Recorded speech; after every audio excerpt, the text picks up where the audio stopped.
Life doesn't make much sense today, existentially. We live in an age of information overload. Psychology PhDs, neuroscience breakthroughs, endless podcasts and blogs. We understand more than ever about the brain, biology, and behavior.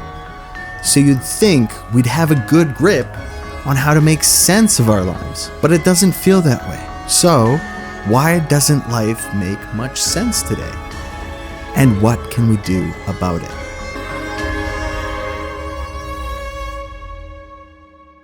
As some of you might know from my last video, my interest in philosophy began with an existential crisis. I have pretty bad anxiety, like a lot of young people today. And in search for meaning, one idea keeps coming back to me. We live in a reductive society. Reductionism is the idea that to understand something, we break it down into smaller and smaller parts. It's super useful for science and technology. It's how we've built computers and spaceships. But when we start to reduce everything, we lose something. We lose the whole. We lose ourselves. Let me explain. Imagine you've been deaf since birth. Your auditory nerve is damaged. But you're fascinated by sound and music. You devote your life to studying it. You learn the physics of sound waves, the neuroscience of perception, how harmony affects emotion. You even learn to read and write music, and study poetry that describes how it feels to hear. But despite all of that information, something is still missing, right? The experience of sound itself is gone. No amount of description can recreate what it actually feels like to hear. That's what happens when we use reductionist ways of understanding life. Can you reduce who you are to a list of traits? Can your life be captured by a resume or by an equation on a chalkboard?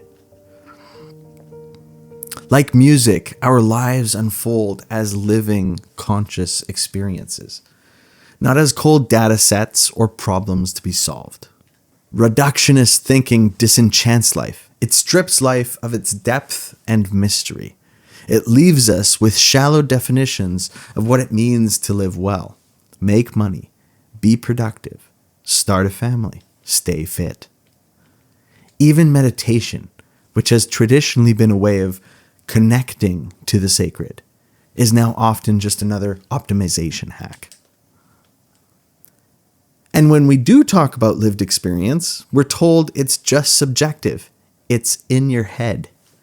No real meaning, no shared truth, just personal preferences in our minds. So we end up trapped between two worlds, a universe of cold, inert facts, and a swirl of relative opinions and feelings. Neither one offers us a true sense of life.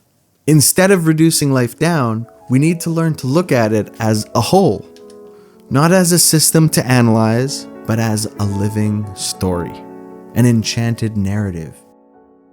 In the Crisis of Narration, philosopher Byung-Chul Han argues that stories which once gave us identity, meaning, and purpose are breaking down. In their place, we have constant data-driven thinking, endless optimization, and surface-level connection. We've stopped telling stories about who we are and where we're going. And without stories, Han says, we lose the ability to reflect, to love, to belong, to even have a future. Think about how we teach kids not to hit each other. We don't explain game theory or social contract theory. We tell them a story. Imagine if someone did that to you. How would you feel? That story means something. It's what they understand. One of my favorite quotes is from J.R.R. Tolkien, who said that there is in fact no better medium for teaching such truths than the good fairy story. Stories don't just entertain us, they embed wisdom. They make truth livable. Han writes, wisdom is embedded in life as narrative. If life can no longer be narrated, wisdom deteriorates. and in its place is taken by problem-solving techniques. When life is reduced to information about how to live better, we might solve specific problems, but we lose the perspective necessary to navigate life as a whole. Now, to be clear, information is helpful. It's great to know what foods to eat, how to exercise, or what dopamine does in your brain. But it's not enough to make sense of your existence. It's not sufficient. Sorry, podcast bros. Narrative is how we share our lives with each other. We don't just list events like bullet points on a resume. We tell stories about where we've been, about what we've overcome, about where we're going. That's why we love movies. Why the Greeks loved theater. Why traditional metamyths of religions remain so powerful. Religions historically gave us archetypal narratives that told us about who we are in the universe and how to navigate life in a meta-real way. We are narrative creatures. We live and become ourselves through the stories we tell. So, if we want to make sense of life, we need to shift our perspective. We need to move away from reductive and mechanistic thinking towards holistic and relational thinking, meaningful thinking, towards enchanted narratives that naturally fit our conscious experience. That's when life starts to make sense again. We become a meaningful participant in the story of life again, a hero with a quest, and not just any quest, but one that is hopefully good and filled with beauty and love. Han puts it perfectly. Life is more than just problem solving. Someone who solves problems does not have a future. It is only with narrative that a future opens up, for narrative gives us hope.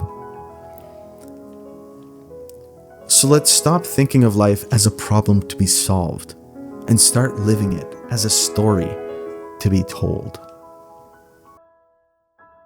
If your sciencey, logical brain wants to understand these philosophical concepts more before you embrace life's adventure, then I'd recommend checking out this video. In it, I explain the cognitive scientific account for how we make sense and find meaning in life based on the work of Dr. John Vervaeke.